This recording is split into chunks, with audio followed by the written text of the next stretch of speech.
जय हिंद मेरे प्यारे बच्चों। आप सभी कैसे हैं? मैं मानता हूँ आप सभी स्वस्थ होंगे, मस्त होंगे, पढ़ाई में व्यस्त होंगे। तो आज फिर एक नई सुबह के और एक नई क्लास के साथ आपके साथ उपस्थित हैं।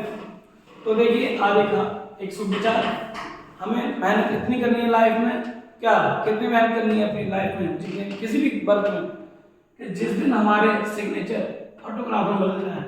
मतलब समझ रहे हो, जिस दिन आपसे लोग आपके ऑटोग्राफ मांगने लगे तो उस दिन आप मान लीजिएगा, कामयाब हो गए। बात समझ आ रही है?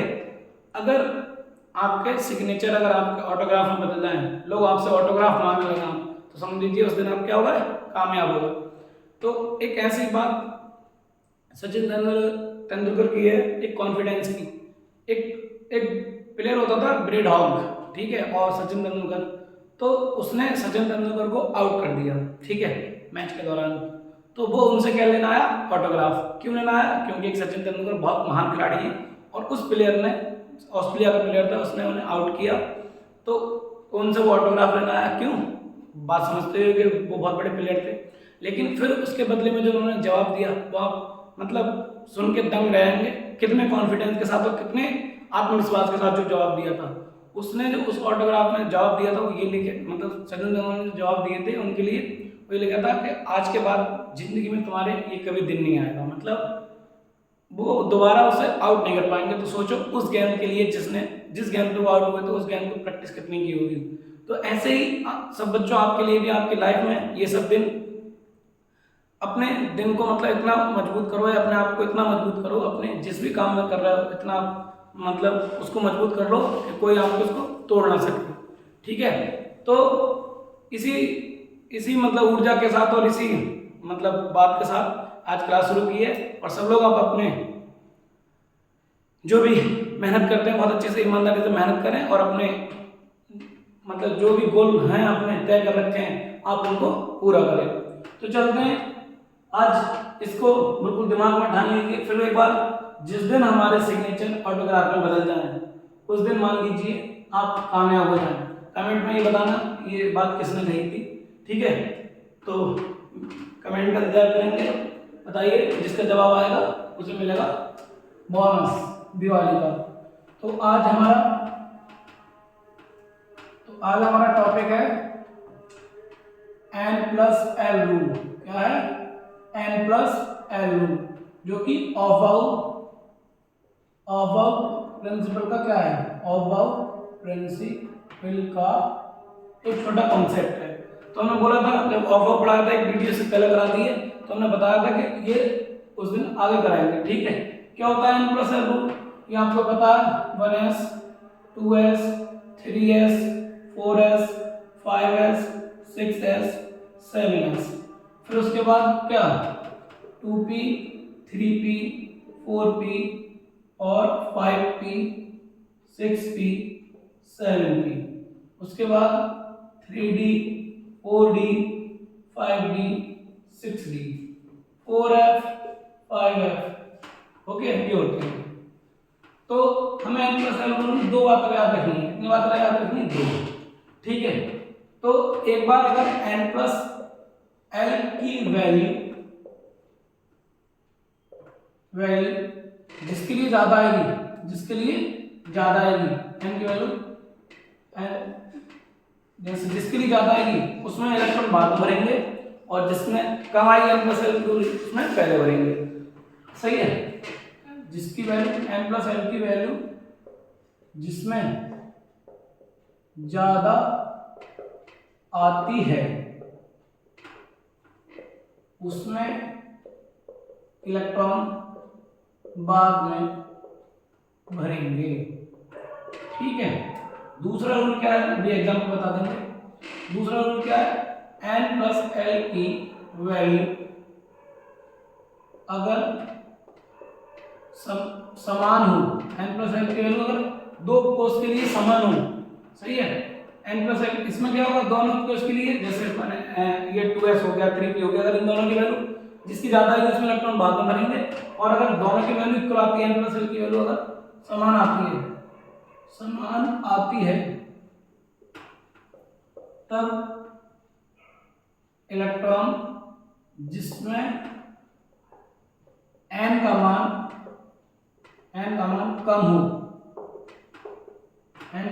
कम हो, उसमें इलेक्ट्रॉन पहले भरे जाते हैं। तो पहले का एग्जाम्पल लिख लीजिए। एग्जाम्पल हम लेते हैं 3ds 4s, ठीक है, 3d और 4s। तो आपको एक बार बहुत अच्छे से पता होगा, n उसको लेते हैं जो जिस उपकोष का पहला मतलब जिसको डिनोट करता है 3d है, तो n का मान 3। और आपको पता होगा कि d उपकोष के लिए l का मान कितना होता है, बताइए 2। सही है, 2 होता है। कैसे? s के लिए l का मान 0, p के लिए l का मान 1, d के लिए l का मान 2 और f के लिए l का मान 3। 4 उपकोष होती हैं। 4 उपकोष के लिए इसे बोलते हैं l को ड्यूवेंसी quantum number, azimuthal quantum number, ठीक है। क्वांटम नंबर के 4 पार्ट होते हैं, उसमें दूसरा वाला जो होता है l, s उपकोष के लिए l बराबर 0, p उपकोष के लिए l बराबर 1, d उपकोष के लिए l बराबर 2 और f उपकोष के लिए l बराबर 3। ओके, चलते हैं अब देखते हैं इसके लिए कितना आएगा। 3d के लिए n प्लस l, तो यानी कि 3 प्लस 2 कितना हो गया, 5 हो गया। कितना हो गया इसका टोटल 5, ठीक है। 4s के लिए चेक कर लेते हैं कितना है 4s के लिए। ये 3d के लिए था, 4s के लिए कितना आएगा, n = 4 और s = 0। सही, n = 4, s बराबर 0। तो n प्लस l बराबर कितना आ गया, 4 प्लस 0 कितना आ गया, 4। तो आप देखेंगे इसमें n प्लस l की वैल्यू 5 है और इसमें n प्लस l की वैल्यू 4 है। तो ठीक है, तो जिसमें ज्यादा होगी, सही है, जिसमें ज्यादा होगी उसमें इलेक्ट्रॉन बाद में फिल करते हैं और जिसमें कम है उसमें पहले भरते हैं। तो आपको यही बहुत अच्छे से पता होगा, ये देखो बना हुआ है 1s, फिर 2s, फिर 3s, 4s, ये आ गया पूरा। तो सबसे पहले 1s में, फिर 2s में आता है, फिर 2p में, फिर 3s में, 3p में, देखो तो 3p 4s, ये आ गया 4s के बाद किसमें भरा हुआ है, 3d में। ठीक है, ये आ गया हमारा n प्लस l का पहले पॉइंट का एग्जाम्पल। ओके, फिर उसके बाद दूसरा एग्जाम्पल नंबर, ये पहले का और ये एग्जाम्पल दूसरे का। अब हम ले लेते हैं, क्या ले लिया हमने, 3p ले लिया एंड 4s ले लिया। ओके, तो अब 3p वाले के लिए n का मान, इसके लिए 3 और p के लिए कितना बोला मैंने अभी, l का मान 1। ठीक है, p के लिए कितना बोला, l = 1। तो जब इसका हम n प्लस l करेंगे तो कितना आएगा, 3 + 1 = 4। ओके, फिर 4s वाले के लिए कर लेते हैं। बोलो, n = 4 और s के लिए का मान 0, तो कितना हो गया n प्लस l, 4 + 0, ये नीचे भी वाला है, ये कितना आ गया 4 + 0 4। अब दोनों का n प्लस l का मान दोनों के लिए बराबर आ गया, मतलब n प्लस l की वैल्यू अगर समान आती है तो दोनों की इक्वल आती है, तब इलेक्ट्रॉन जिसमें n का मान कम होता है, मतलब जिसमें n का मान कम होगा। n का मान किसमें कम है, 3p में 4s में, तो 3p में कम है। जिनमें n का मान कम होगा पहले हम इलेक्ट्रॉन उसमें भरेंगे। देख लो 3p और 4s में पहले किसमें इलेक्ट्रॉन फिल हुए, 3p में, उसके बाद किसमें हुए, 4s में। ठीक है, तो ये आ जाता है क्वेश्चन, मतलब वो कभी कभी ऐसे देता है डायरेक्ट कि किसमें होता है इलेक्ट्रॉन पहले फिल करेंगे। अब ये वहां पे अगर आप ये बना के और ये सब चेक करोगे तो बहुत टाइम लगेगा।